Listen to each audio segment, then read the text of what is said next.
PEP Radio is a part of the Pennsylvania Equality Project that plays music, news, and weather, actively advocating for the LGBTQ+ and disabled since 2024. PEP Radio, available on Live 365, Roku, Alexa, and at paquality.com. Here at Gay SA Radio, we're very happy to welcome the Othering podcast to our airwaves. Catch the show every Thursday at noon CAT, bringing fresh voices and compelling conversations straight to you. Head over to gsaradio.stream to find out how you can tune in and become part of our family. Don't miss it, only on Gay SA Radio, where you are family. One man and one woman join forces to rid the world What are you doing? of inequality and fascism. Seriously? I'm trying I'm trying to do a promo here. For whom? What are you doing? Welcome to the Othering Podcast with Mike and Dory.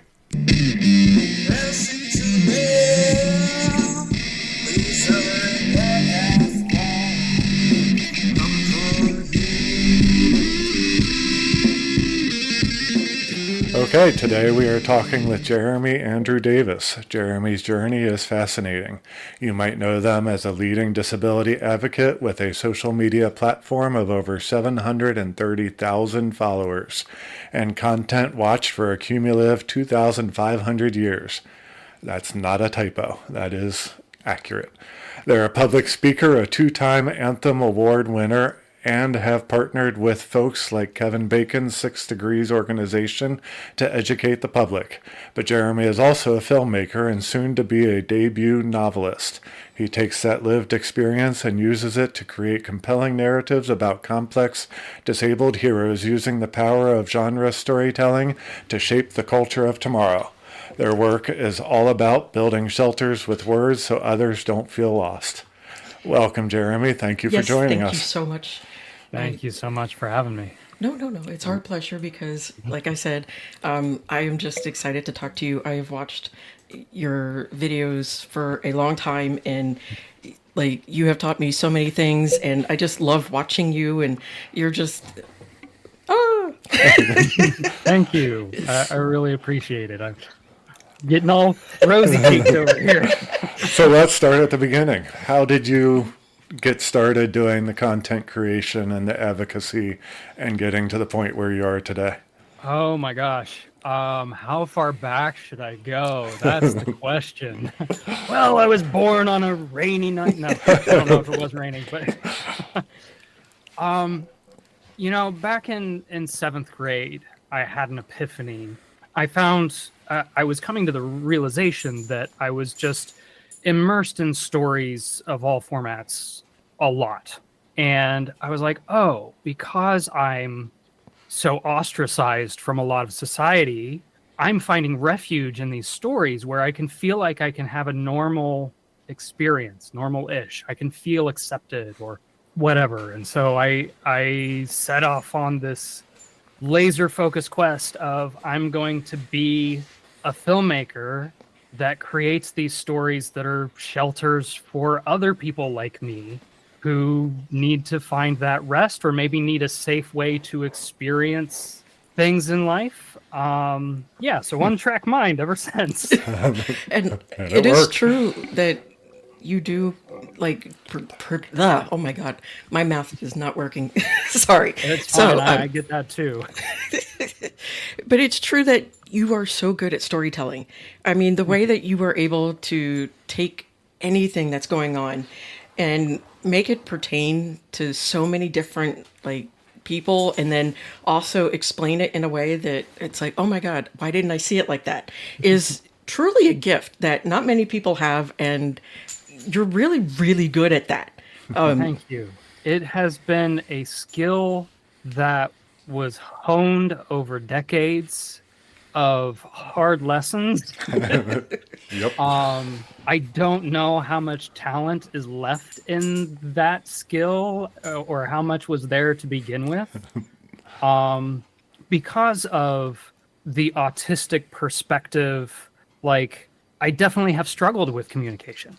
And so I think those struggles have enabled me to hyperfixate, for lack of a better word, on story. And I went to college for filmmaking. I studied screenwriting and was not good at it at all. What college kid is, let's be honest. Right. Some are pretty good, but I was not. And so I just experienced and experimented and failed and tried again, and eventually kind of developed a voice of sort. It's a pretty diverse. Like I have many different ways that I can use that voice, but yeah. So kind of coming full circle here, I graduated college in 2004, which dates me. Not as much as it does us. Yeah. Trust me. Well, most people think I'm younger than I am. But so yeah, I graduated college. I started freelancing in film and television. I worked on shows like ABC's Miracle Worker. I did some shoots for the Cleveland Cavaliers. Wow. And it just like murdered my body, drove me into the ground. And I found a new path forward because eventually my body just like would not do this anymore. And nobody would hire me anymore because I had gone on several shoots where my body gave out on me and like I would be throwing up or incapacitated. And they're like, well, we can't hire you because yeah. Yeah. So yeah, in 2009, YouTube was 2 years old. And I connected with this other person in the area, and we were like, let's make a YouTube channel. So I did that. I kind of put him on the map with my content. Of course, he was very skilled as well. And that content eventually landed him with Beachbody, where he became a super trainer. His name's Chris Downing, if you know who that is. Yeah. Yeah. Wow. Wow. So yeah, I was working with him. We started the YouTube channel when he was doing 2 night group classes at a gym, and within 2 years he owned the gym. Wow. So I found this I don't know if I'd call it an industry or it was very new at the time. I found this path forward where I could use my skills from filmmaking while having a flexible schedule, while kind of managing my disabled realities, giving myself accommodations, though I was also chasing NFL players down football fields and keeping up with them. So no wonder I had some health issues going on. Yeah. It's like, hey, Chris, I'm going to shoot for you. Don't call me for a week. Exactly. And yeah, so I did what I could to put food on the table, doing that kind of intermittently, and then started coaching for having success in social media. I've had a job in social media and been a coach in social media, and then the pandemic happened, and yeah, I kind of took a little break. It's really easy to get burnout on social media. So real quick, based on when you graduated college, you're probably about my age. So there was no social media when you were in 7th grade. Were you just Correct. doing film making with a little handheld camcorder with your friends? Is that how you got started? Yeah, like a VHS tape camcorder. I remember making a little homemade movie with one of those things. Yeah, and social Good media times. video did not exist when I was in college. Oh, no. Right. Like, so it was like new to the scene while I'm supposed to be in the middle of my early career phase. Yep. And yeah, so it was like the Wild West. There were no coaches. There were no, and the algorithm was so different. Oh, yeah. Yeah. So different.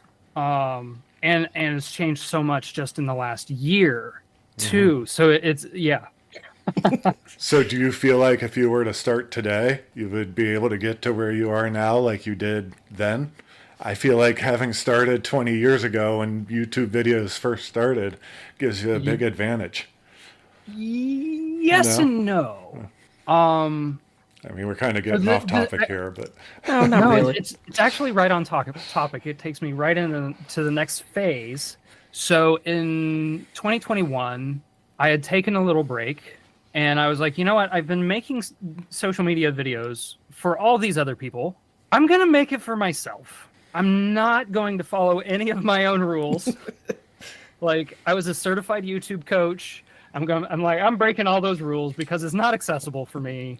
I can't do the consistency. I can't do a lot of the things, and I don't want to do a lot of the things that help you blow up. I just want to make some content for me because I'm experiencing things and I'm not seeing other people talking about these things. And so it was kind of a form of self-therapy of like, I'm going to get some of this stuff off my chest of this is my experience. I posted the first video and it got like 17,000 views in a couple of days. And I'm like, Nice. whoa, okay.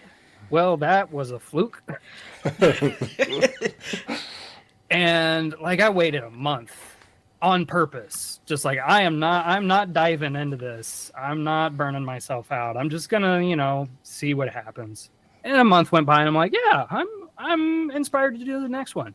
And I think that one got, it was in the tens of thousands, like 12,000 or 13,000. And I'm like, oh, okay. Comparable number. I'm not diving into this. Nope. Gotta pay. And I waited another month. And then I posted the third one and it got somewhere around 15,000. I went, okay, I'm onto something. This is resonating with people. I am going to see what I can do sustainably with my disabilities and with the client workload that I had, because this isn't going to pay my bills. right. And it wasn't to like become famous or to have a massive following. It was just like, okay, I'm going to be a little more intentional with my pacing, and I'm going to say things that resonate with me. I'm not making it for other people. And I kind of continued doing that. And in 6 months, I was selected as a top voice of disability advocacy on LinkedIn. Wow. And I'm like, That's what? amazing. What? That's awesome. Yeah. That is. It came out of the blue. I thought it was a spam email. Or like not spam, but Nigerian prince is gonna give you $1 million. Yeah, some sort of scam. That's Yes. not spam, scam. And it was legit. And I'm like, oh my gosh, am I qualified for this? Because I had been advocating my whole life for myself, but I hadn't done it publicly. I hadn't done it organizationally. But I had done a lot of reading and study. So I was just like, I'm going to keep making content that I'm able to make from my lived experience while I make sure that I am qualified for this. And yeah, so to answer the question on could I do it today, the advantage that I had is I know what works. Right. I know how to make videos that emotionally resonate. I know how to have good hooks at the beginning that don't feel like hooks, because I don't feel good putting a hook at the beginning. It needs to be a sincere hook. Like, okay. I'm sincerely saying, this is the topic. And I'm putting it in a compelling way that someone who's interested in that topic would want to listen more. But not like, bait and switch type stuff. Right. And that's also one of the things that I had that from the beginning, that was my ethos, but I also saw it in action and saw it backfire and everything, where I'm like, I have to come at this with authenticity, with honesty, with sincerity, and with vulnerability in everything that I do. And then, I can hook you in because you're interested in connecting on that part. How was it? So, Sorry. Go ahead. So those skills are oftentimes not apparent to many people. So if you haven't made videos before, if you haven't gotten the very real and visceral feedback directly from an audience immediately after posting, it can be a big wake-up call. Yeah. And I've also coached some individuals too. Actually, I've had many individuals come to me going like, hey, I want to be the next big star. And I'll go, okay, here's what it takes. And actually, most of them go like, oh, I don't want to be the big, Right. or I don't know. There's way too much to learn to be able to get over that hump. So it is a skill. And, social media is, how many years old is it now? It's at least in video. Let's see. It's almost 20 years old. Yeah. It's not a new media anymore.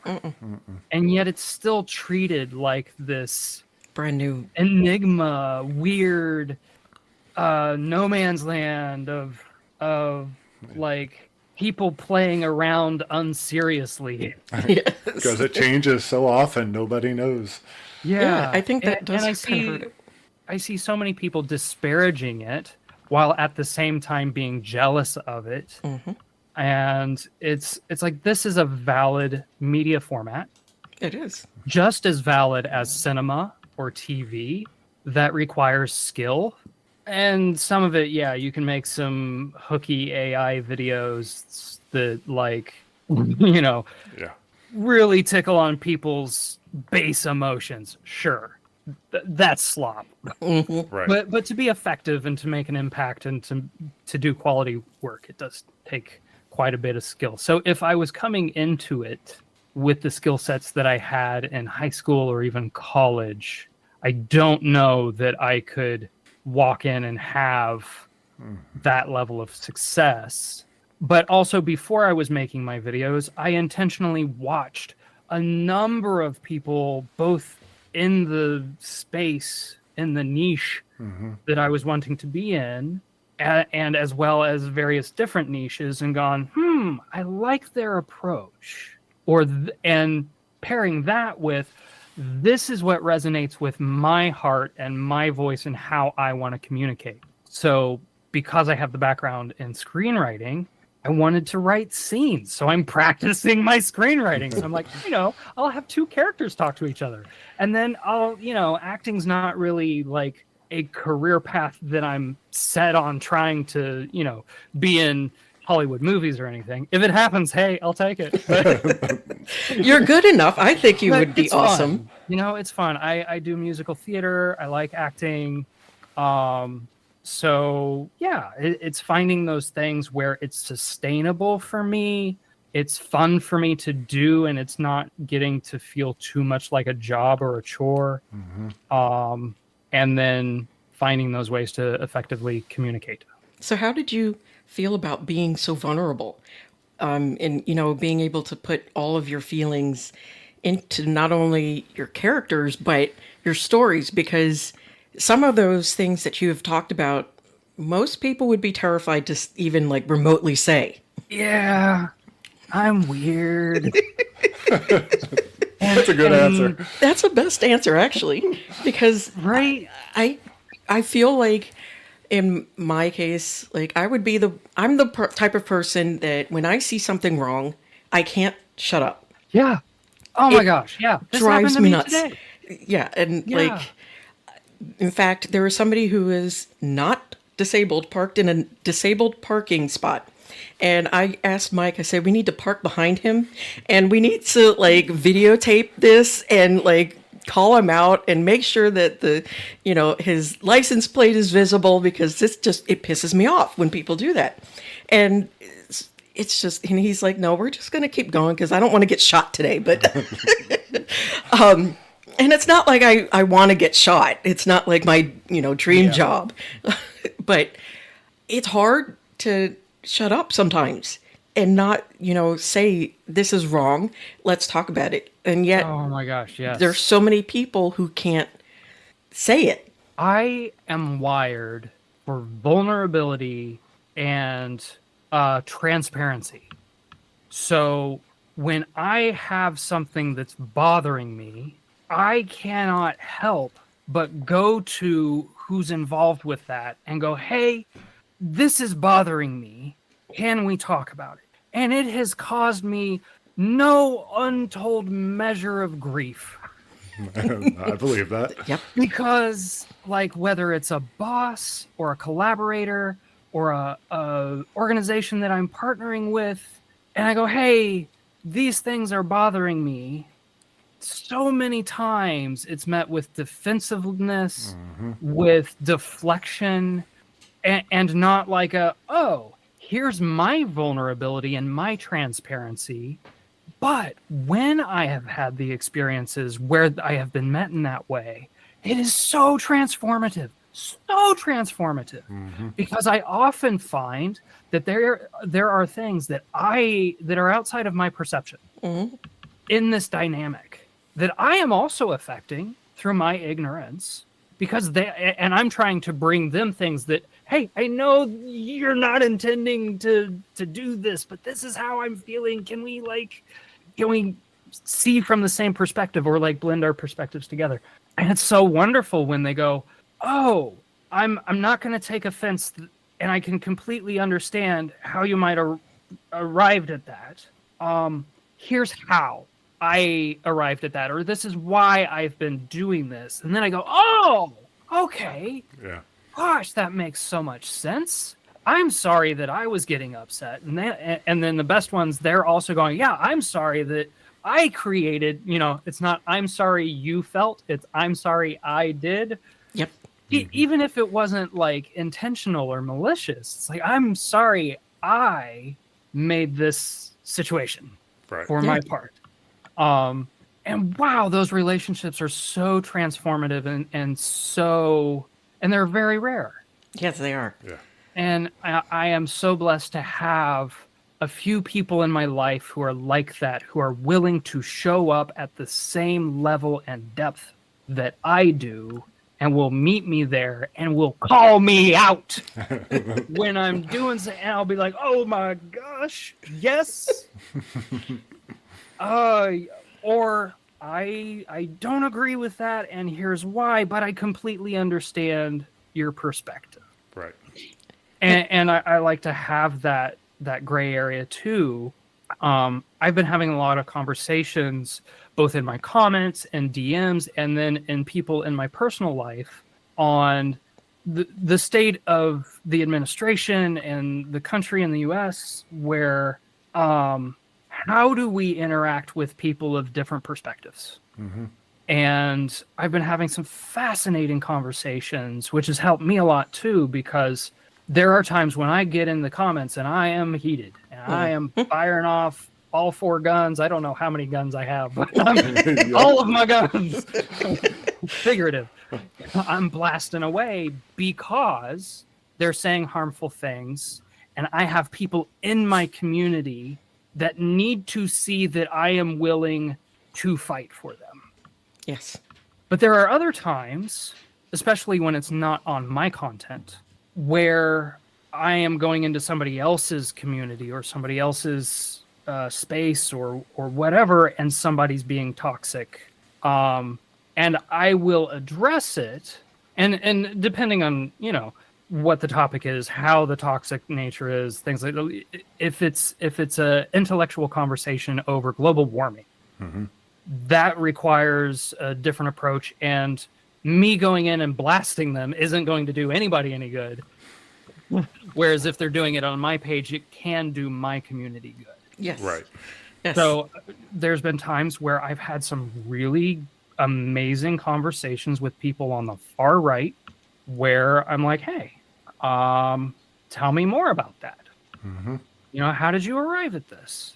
There's been things that I've learned from them, and they're like sharing resources. And I didn't know that. This gives me a bigger perception.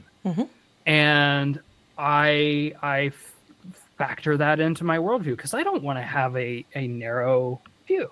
Yeah. So yeah, like having those kinds of conversations, meeting people with some level of grace, depending on the circumstance, and the topic and the behavior, is very important to me. And I wish that was the norm. Yes. Yeah, for And sure.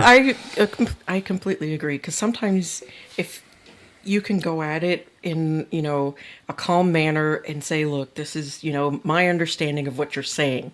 Is this Yeah. correct? Or, I got this meaning out of what you were saying. And sometimes asking for clarification, and you can reach so many people, especially like far right. If you say, look, we all want to eat. We all want lower, prices. We want to be able to afford to live. Yeah. And then, but sometimes in those moments, you do have to come with, 8 guns blazing, or 12 if you got that many.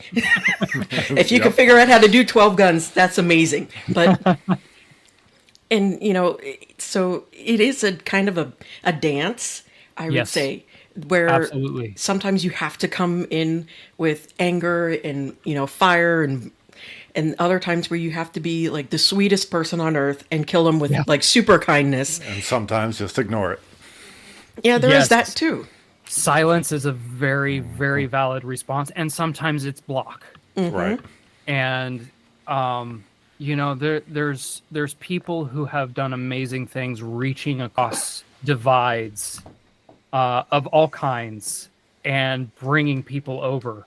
And I celebrate and applaud that, and I've done that myself too. And every person has to know their limits. And because like I know, especially in the past, I would get really fired up and like, okay, I'm gonna enter into this as the like person who's gonna show them that light, and then I overexert myself. Right. Yes. So having those boundaries for myself, having the awareness of when I need to disengage, how I need to interact, and then when and how to end things when it comes to that is definitely a skill gained through many, many, many interactions. And you bring up a good point, though, because when we're disabled or chronically ill, it's a lot harder to kind of gauge that level of, because I don't know about you, but for a lot of people that we've talked to, and myself included, some days you can go like all guns blazing. Yep. And other days you feel like a lame horse that needs to be put down in the pasture. Yep. And yeah, because like there's also those days where I may have the adrenaline pumping, but the brain ain't firing, and I may not know it, and I may not handle myself in the best way. Right. And there's definitely situations where my trauma has been activated, and I'm like, I come back to it afterwards, and I'm like, oh, that was a trauma response right there. Yep. That didn't do anybody any good, except for me now being aware of it. And, hey, therapist, can you look at this? We need to talk. Yep. Yes. We've been there. And knowing, and wow, so much gray area too, because sometimes the trauma is getting activated because someone is in that same pattern of your original trauma. They're recreating that pattern and you're experiencing it again. So definitely that's going to be triggering. Yeah. And then going, okay, I do need to address this. How am I going to address it? And I'm actually dealing with that situation today of someone that I've had a relationship with, partnership with.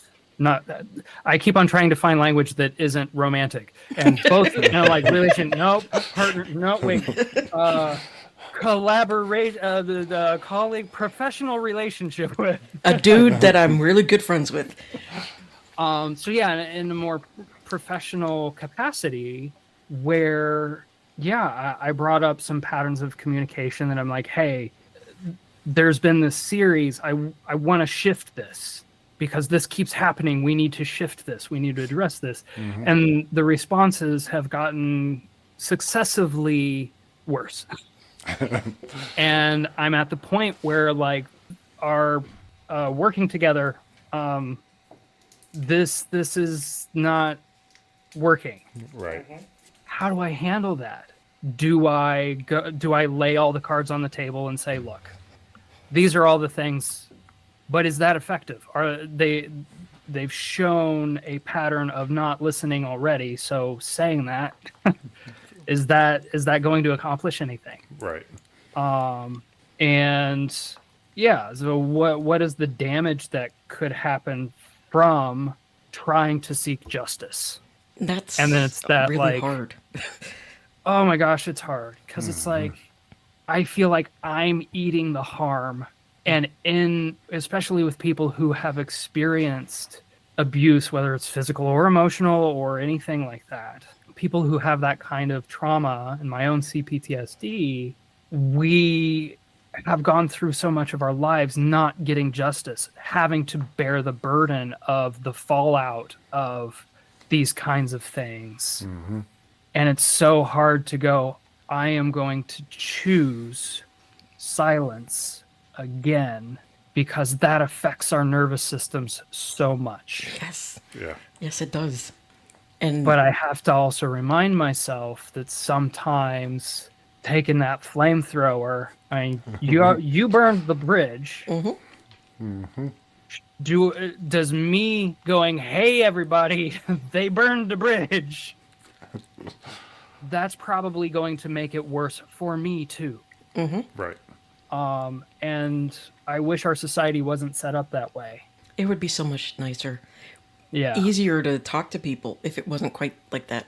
Because it is easy when it's a stranger to, you don't care if you burn a bridge. You don't care if, things are not exactly the best situation. Because when you want that justice, especially for other people, you go in and you lay out your topic and you lay out all of the proof that this is where you're right. But when it comes to intimate relationships, and I don't mean like intimate as in boyfriend, girlfriend, or boyfriend, boyfriend type of thing. Just friendships can be intimate, but not in a sexual manner. But it's just when you have those relationships, it's harder to not only call people out on those harms that sometimes may be perceived. Yeah. Especially when you have past trauma. Sometimes it's hard to really discern whether or not this is a true harm, or am I just swallowing an actual harm? And is it, if it is a true harm, is my trauma amplifying it? Right. To make it bigger.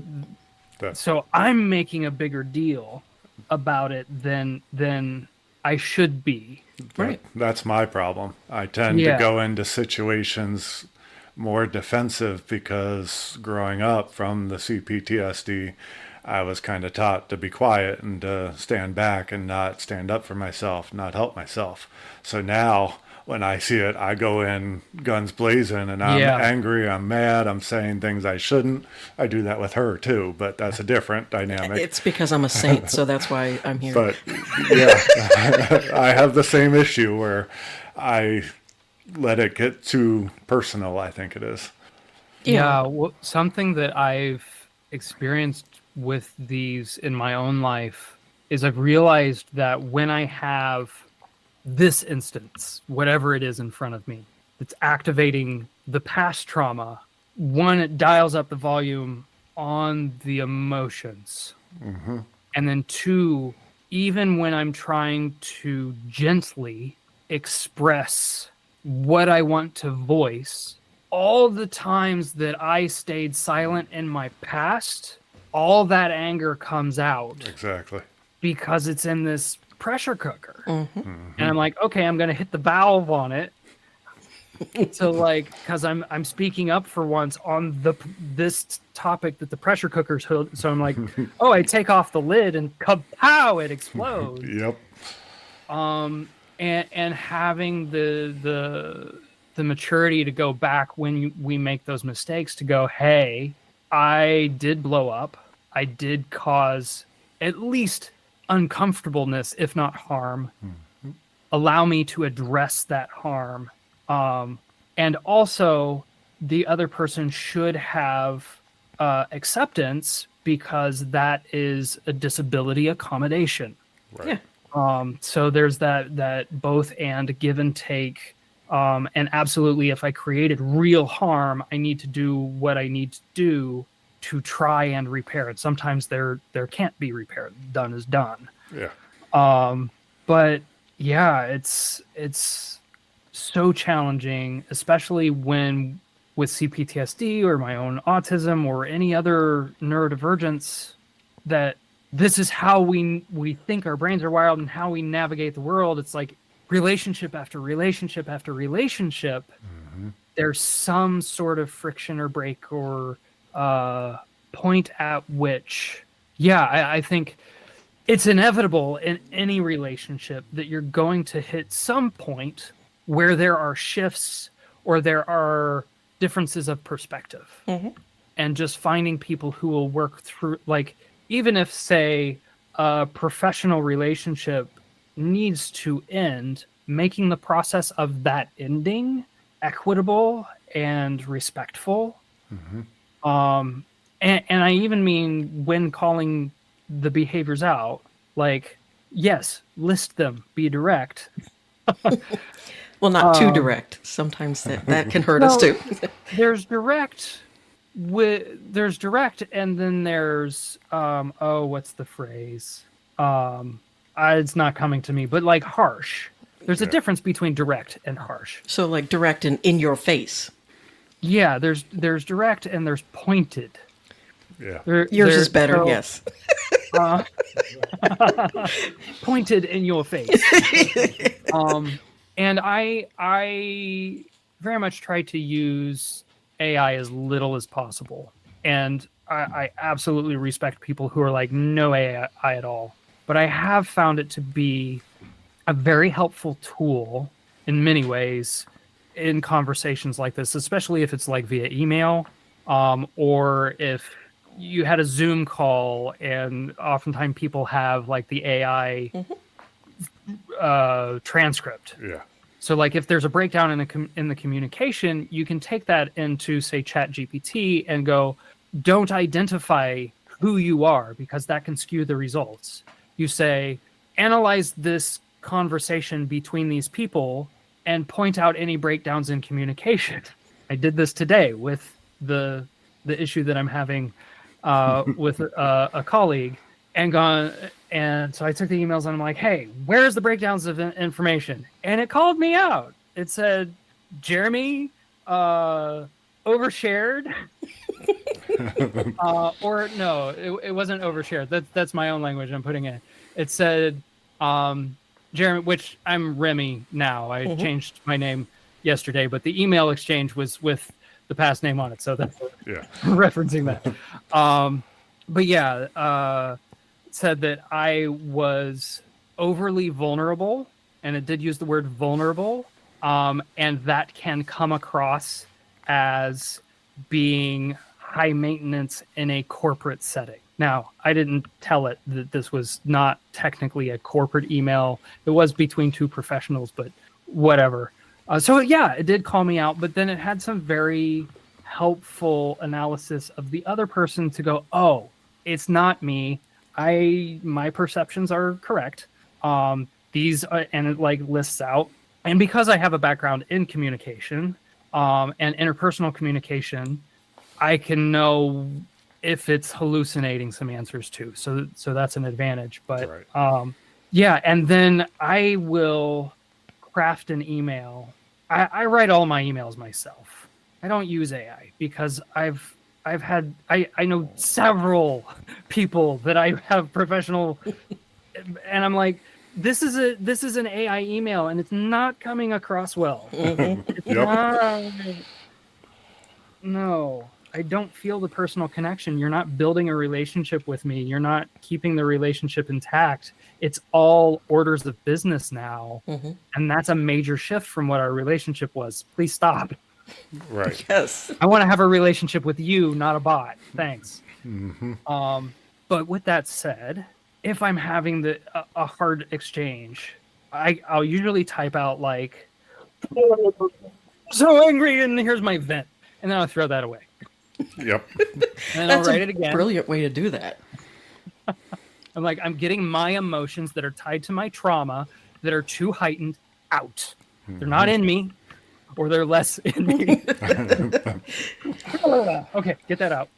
I'll write it again, trying to be professional, and then in more of the heightened ones, I'll go, all right, is there any wording in here that is too emotionally charged that I can soften, or how can I, and then I'll take those recommendations and I'll usually write it in my own voice, and I'll tweak it. I won't be like, copy, paste. There you go. So that it's still me, but like, okay, I know my wording is better now that I had this help to make it more gentle, or choose a different thing to take out some of the emotional charge that I'm still not able to let go of yet. And then, sometimes I might choose to leave those charges in if it's necessary. So yeah, communication is so fascinating. Studying it, because I've had such struggles with it, has been very rewarding. But it's for all of the study that I've done, from college courses to I'm estranged from my dad, but like he had a doctorate in interpersonal communication, and I would help him give talks and trainings and so forth. So all of that background that I have, and I still struggle to communicate in a neurotypical world. Because it's hard. And it's disabling. Yes. And it doesn't make any sense. Communication is two-way, so you can only control half of it. That too. So that hurts. I mean, Not even that. I can only influence half of it. That is true. Yeah. I mean, I have a doctorate. I had to write papers upon papers upon papers. I wrote a dissertation, and sometimes I can't even remember how to spell the. So I don't I don't understand how we could possibly understand and remember all the different nuances and gestures and all of those small things that you're supposed to look out for. Yeah. When you're communicating with people. And sometimes it's refreshing when you come across that one person that's just like tells it, they always say, oh, this person tells it like it is. And I think it's because the bullshit of trying to, hide things because you don't want people to know certain things about yourself or what you think about them, and having to do all of these cloak and dagger type of skills with communication is exhausting and tiring. And I think you hit a point in your life where you're just like, fuck it all. This is what I think. And if you don't like it, I'm sorry. Well, not really, but sorry, not sorry. Yeah, sorry, not sorry. And if you do like it, yes, another fellow person. Yeah. And you know what? Part of that is also hitting some level of privilege where there aren't the consequences. Yes. Where you, like, if you have the financial stability to tell people to fuck off, if you're dependent on this person for some of your financial stability or maybe the public perception of you, telling them to fuck off is not a privilege you have. Right. No. And that's a privilege. Yeah, and that's part of what kind of also confuses communication. Because some people you can be straightforward and honest with. Some people you have to be straight-ish forward with. And then there's other people where you basically have to... lie. Yeah, it feels like you have to lie through your teeth and grin and bear it. It is putting on a mask. Yeah. And going, hey, we are friends. Yep. And some of that is life. Right. Because, and it comes back to like the political climate right now. I have tried to be a part of several of the organizational movements things. And it's interesting to see how many of these organizations who have the same core goal, who are like, we're not going to work with that organization because they have this one belief, and it's vice versa. And there's like, it reminds me of the Life of Brian scene where it's like, the People's Front of Judea, we're not the People's Front of Judea, we're the Judean People's Front. Yep. How dare you? And it's like, oh my gosh, that's so apropos right now. It is. And sometimes, so like, there's something that I speak to, whether it's with friends or in more professional settings, as I'm talking about this kind of thing, is, okay, you have people who are more in the center, who are like, no, I reject what the right is doing. And you even have some people on the right who are like, I reject what Trump is doing, what the Republicans are doing. Mm-hmm. But let's say we have an individual or a group of people who are like, yes, we want to fight against the Trump regime, but we are anti-trans. Mm-hmm. And you have to go strategically, we need a portion of us to work with them and equip them to help fight. Mm-hmm. It should not be the trans community's responsibility. Oh, no. Right. There needs to be allies who step in and do that work and act as a buffer. Right. But we still need to work with them. Mm-hmm. And that's true for any marginalized identity. The people so like if they're racist, yeah, you have the allies come in and deal with them. Mm-hmm. You don't burden that with the people who are racialized. And that's why I love you, because you say that. And so many people don't get that. Yeah. Because it is true. It should not be on the onus of, say you have Emmy and you're bedridden, you're exhausted beyond belief, and you keep getting ignored by the people that say that, we need to help all disabled people, but not them. And it shouldn't be on them to have to make videos and say, hey, we exist.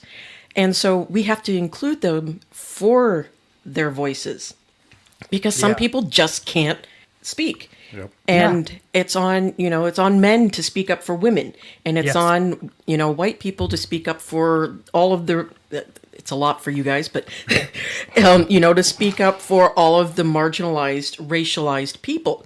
Yes. But that's how it gets through, how it, works. And you've got to work the people. Mm-hmm. You can't just have them go from casually right wing to leftist. No. You've got to move them over.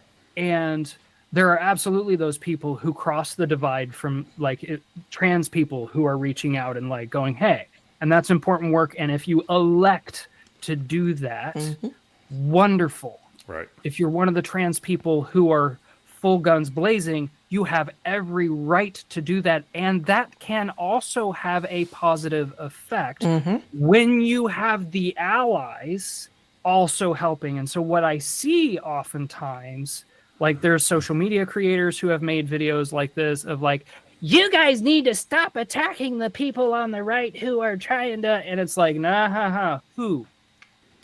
The trans people who are attacking the anti-trans people have every right to do so. Yep. The allies need to step in and bridge that divide. Yeah. So if someone's like, the leopards are eating my face. Yep. I'm shocked. The trans people, the trans leopards, I don't know. The analogy's falling apart, but it's still funny. The trans leopards can be like, I fucking told you so. Yep. Whereas the leopard tamers, now it's even worse, because I don't know, not trans leopard tame. Nobody's taming us. Please don't tame us. But the allies need to be the ones that are like, yes, we will walk you through your pain of the leopards eating your face. We are so sorry that happened to you, but don't go yelling at the leopards. Yes, but sometimes it's really hard, especially when, I don't know if you've noticed, but I am a marginalized person. But I know. Multi-marginalized? Yes. I am so marginalized that I don't even exist, because everything. But it's Feels just, that way sometimes, yeah, huh? it does. And Yeah. sometimes you want to just lash out and say, enough of this. Stop Yes. being jealous. And I honestly think it does come down to jealousy of some sort, because we can be free, or, because we're, I don't know, noticed more than some other people. I don't know what it is exactly. But it's like, but you have things that other people want too. And it shouldn't have to be a jealousy thing where it's either I have it and you don't, or you have it and I don't. I don't Yeah. see why we can't find that middle ground where we can all benefit. Why does it, and maybe it's my naivete, because I get that part of it is capitalism, and forcing us into these little groups that have to fight each other for the little scraps that are left by our rich overlords. Yeah. But it just, sometimes you can't help but get so angry that you want to just scream and lash out and just be like, what the fuck is wrong with you? How do you not see that you're, Yeah. cutting off not only your nose, but your feet? And it is a war. It is a culture war. Yeah.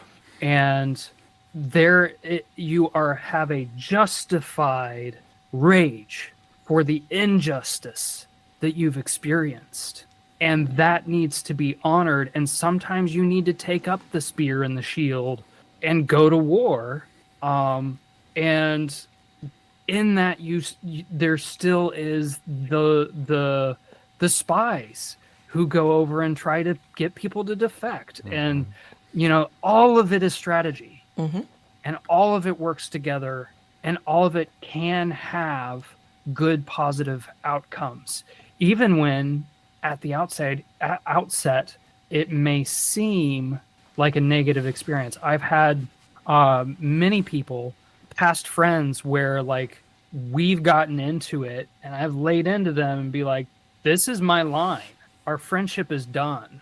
And then it may be a couple weeks, it may be a couple months, it may be a decade later, and I've had friends come back to me and go, hey, thanks, I didn't see it then, and because you were willing to end the relationship over this, that was such a pivotal, like, what? It's this big of a deal to him? I'm gonna reconsider, or I have reconsidered, or I've gone off. This actually happened to me this past year, where I went to a high school reunion, and there was My a couple sympathies. guys that I'm like, hey, because of your anti-vax, COVID denying, Trump stuff, we can be cordial and say, hi, how are you doing? But like, we're not reconnecting. And they blocked me. And then several months later, after someone took office, they were seeing some of the behaviors. Yeah, Like, Schadenfreude. before, like he's doing everything that he Why said didn't he you was tell gonna me do. that he was going to do this? Like, he promised you all of this. Yeah. Yep. And he was like, hey, telling me that you were willing to end the friendship really stuck with me, and like there was some level of connection there. And then it's the question of, how much energy do you invest? Are they ready to hear anything? And you make those choices on a case-by-case basis. And you just live your life. Right. Juggling everybody's stuff, including your own. So, now, for the elephant in the room, where did you get the accent for Aunt Ruth? I was born in North Carolina. I thought you did it so beautifully that you were either like secretly British, or you had, sorry, you had to have been a Southerner. Yeah. So I was born in North Carolina, and then I moved to Kentucky. So I think I have a blend of the two. And then I moved to Oklahoma, and then I moved to Ohio. So it's really interesting because when I get more stressed or when I feel maybe a little more insecure or like I'm having to like juggle more things in my brain, my Southern accent will start slipping out and I won't realize it. When I get mad, when my mother gets mad, oh my God, her like Southern accent is thicker than like pea soup. And it's just like, what? Wait a minute. Hold on, Ma. What? What are you mad about? And I do the same thing. I lived in Texas, and that's where I learned to talk. And then I lived in Virginia. And in Richmond area, it's very thick there. So mine is a combination of those two. And sometimes it sounds weird to me because, oh my God, I almost did it. Sometimes if I get too tired or if I'm angry to, or if I'm talking to somebody with a Southern accent. Oh yeah. It'll like, I cannot help it. It just flows out and I have to concentrate really hard to keep it at bay. Oh my gosh, I mirror so heavily and I have to like hold back the mirroring because I'm like, if I'm not from somebody's culture, Yep. if I'm talking to somebody from India, I got to be like, oh gosh, do not copy the no echolalia here. No echolalia. Turn it off. I have the same problem. I have had so many conversations with Brits, and I'm like constantly thinking, okay, be American. American. You're American. You're an American. You're an American. Yes. But it's worse when you're a white guy. I have an Indian friend. And, you know, he speaks in that Indian accent. And I've got to like make sure that I'm not, because I'm like, I am not mocking you. I'm not. I'm just having echolalia. But like with the Southern accent, yeah, if I'm like calling to make an appointment, it's like, oh, you're wanting to make a doctor's appointment. Oh yeah, I want to make a doctor's appointment. Sorry, I gotta turn that off there for you. There you go. I want to make a doctor's appointment, please. Like, what is Hick calling me to make a doctor's appointment for? Wrong state. I'm in the wrong state now, you hear? And sometimes it's just like it shocks me when it happens because I don't always hear it. Yeah. And then it's like Mike will look at me and I'll be like, "What? Oh, yeah." Honey, it's just my native accent. It's coming out. Don't worry about it. I'm not making fun of anybody. I'm not mocking you. This is native. And I've acquired a few other, second language tongues. I mean, it's the same language, but like. Yep. And then you've got to, when you're talking in your Southern accent, you find that you're slower. And then when you talk in your Northern accent, you find you talk like really, really fast. And it's just sometimes like. when I'm talking in a Southern accent, it comes out faster. It does, but it sounds slower because it's more melodic, to me at least. Because I also lived in New Jersey. And that's another interesting accent. Yes, it is. Because it's like, I'm New York, but I'm not.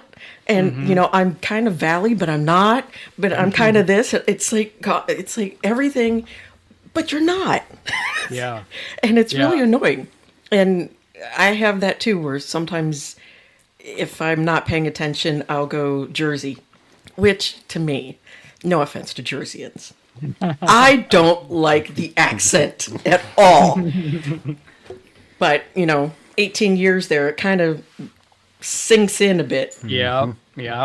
It'll start affecting that nervous system wiring and your tongue starts acclimating to... Yep. I'm trying real hard. Unfortunately, we need to wrap it up here. Yes. This has been wonderful, though. It has been certainly. Thoroughly our pleasure, and thank you so much. Thank you. You're amazing, and... Thank you. No, thank you. Before we go, guys, you rock. Do you want to let those few people that may not know of you how to find you? I'm still looking for myself. So by the time this airs, hopefully I will have changed over my social media handles, and hopefully each of the platforms allows me to change my social media handles. It'll be a couple months, so you should be good. So, well, you say a couple months. We'll see how on the ball I am. Several months, I should say. If it has shifted over, it's Remy W. Anders, RemyWanders. Am I spelling my own new name right? This is the first time I've spelled it out loud. So it's Remy Wanders, it looks like. And my website, I haven't activated the new one yet. I'm still building it. So that definitely may be more than 2 months. But check. Remy W. Anders, no dots or spaces or underscores or anything, all one word, .com. If you don't find me through that, Jeremy Andrew Davis, and that's either .com or at Jeremy Andrew Davis, all one word. And please, people, follow him if you haven't already, because he's awesome and amazing. And I get to fangirl like every night. This is awesome. Thank you so much. No, thank you, truly. You have taught us so much, and I hope to God that you're able to keep going. And congrats on your new name. Thank you. Yes. Yeah. Oh, and the last plug I have to put in. Oh, yeah, please. Next year, I am going to be releasing my debut novel. Congratulations. So That's awesome. that when it comes out. Yes. If Very you want to exciting. get updates, I do have a form on my website where you can sign up. I have my newsletter sign up. I've never sent out a newsletter because I don't want to spam people. But when I have really huge, big announcements like my novel dropping, you'll get a newsletter. So you can sign up knowing that you will not get spammed. So I just said we need to go. If you don't mind me asking, if you don't have to run right away, can you kind of talk about what brought up writing your novel and kind of where that came from? Yes. Or is that too long of a story? No, I can do it real Okay. quick. Well, maybe. I 10 don't know. years I'm not later. So, I'm trained as a screenwriter. I've been writing screenplays. I've always wanted to write a novel. I actually started writing my first novel in 7th grade. Wow. Didn't complete it, ADHD, but I've wanted to write a novel. I've just been focusing on the screenwriting side. But in recent years, there has been an industry shift where they're looking for pre-existing IP or intellectual property. So you are more likely to get your screenplay bought and made into something if you publish it as a book first. Okay.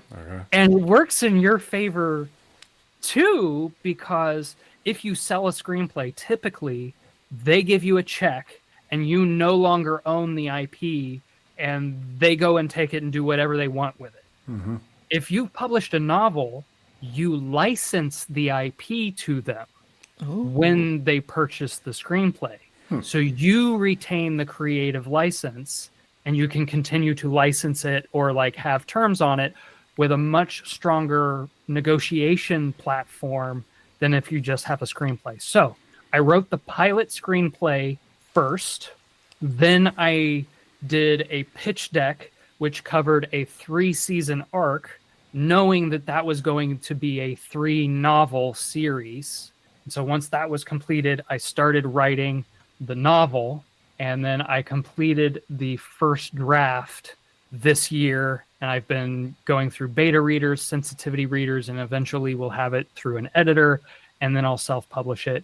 And the novel is called Scrapped Hope, and the short blurb of it is: crushed by debt and discrimination, a tenacious pilot enters her home-built scrap metal airplane in the International Air Games, where her fight for freedom collides with an empire's grip on the world.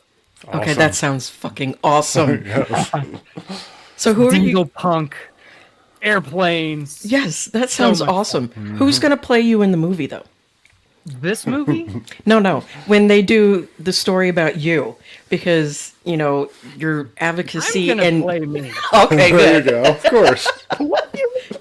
Exactly. It's authentic casting. You don't have to find an actor with my disabilities to have authentic representation. Yes, Here that's I what am. we need. Is we need to just go out and be ourselves in the movies. Yeah. That would be awesome. It would. I look forward to that. And if you don't mind me asking, come back. Actually, that wasn't really an ask, No, but it wasn't. that was an order. I have been summoned. yes, please come back. Tell us, more about your book when you can, and closer to when it comes out too. Yeah, absolutely. I would love that. Plug the fuck out of it. So that would be awesome. Thank you so much. I will. Yes, thank you so much. Thank you for everything you do. Yes, thank you so much for that too. All right. My pleasure. My utmost pleasure. Thank you. Bye-bye. Bye. If you've made it this far, thank you so much for listening. Please leave a rating for us wherever you listen. Follow us on Instagram and TikTok. Othering Podcast is brought to you by Loudcore Productions in conjunction with your support. Your host, Mike and Dory Morris, graphics by Joshua Morris, and join us next week on the Othering Podcast.